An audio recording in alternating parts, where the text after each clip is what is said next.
Taoiseach, this time last year, households were already labouring under the pressure of grocery price inflation, the housing crisis and Trump's threatened tariffs.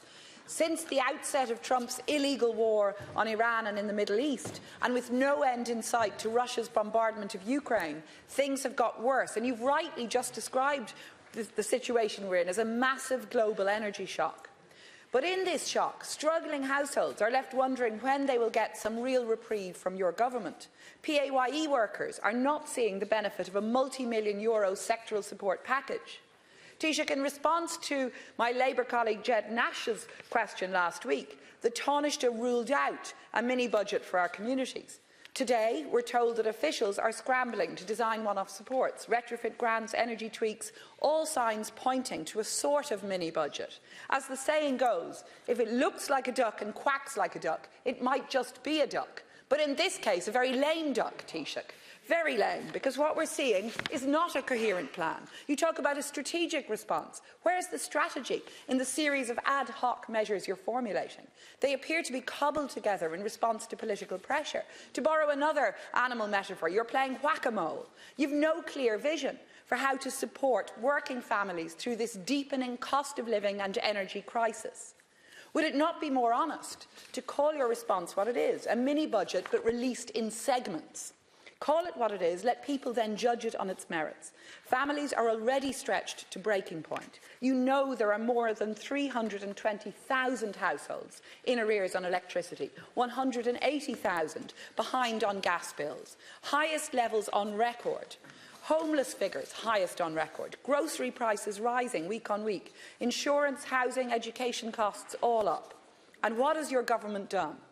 You've withdrawn energy credits without putting any cushion in place for households. You've failed to index tax bans, as Labour had sought. You've left PAYE workers footing the bill for sectoral payoffs and VAT cuts.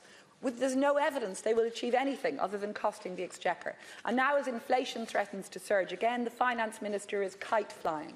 So, Taoiseach, people see through this.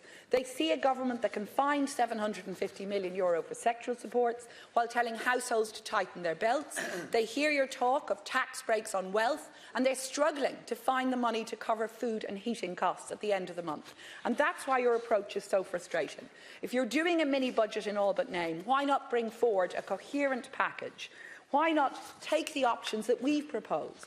A windfall tax on excess energy profits of big companies, a renewables revolution to end reliance on fossil fuels, targeted energy credits for working households and indexation of tax bans. Systemic change, not just token measures. Taoiseach, why won't you just introduce a mini-budget, a coherent package that gives support to struggling households? Taoiseach, please. First of all, we will not be introducing a mini-budget.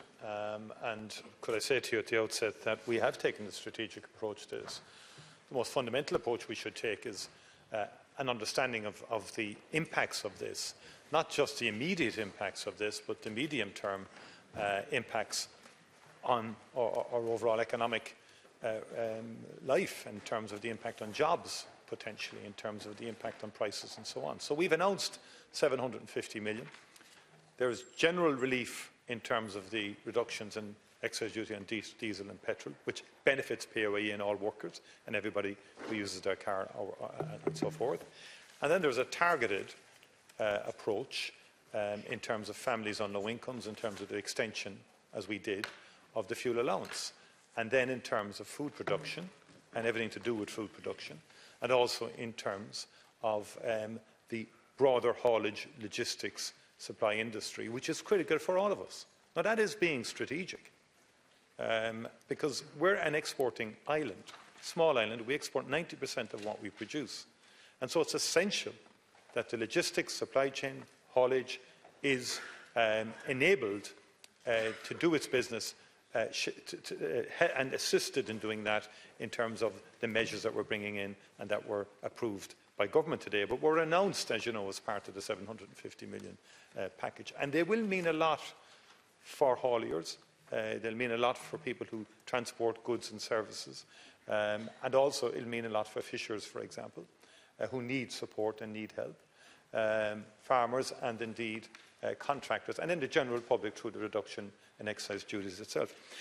You must realise that before the war, way back in February of the Minister Dáil O'Brien announced a significant overhaul of the retrofitting schemes and an expansion of them, increased grants for attic and cavity wall insulation, additional attic insulation top-up grant for first-time buyers, attic and cavity wall insulation, social second wall measure, new grant for energy-efficient windows and doors, expanded heat pump systems grant, totalling now €12,500, and on and on.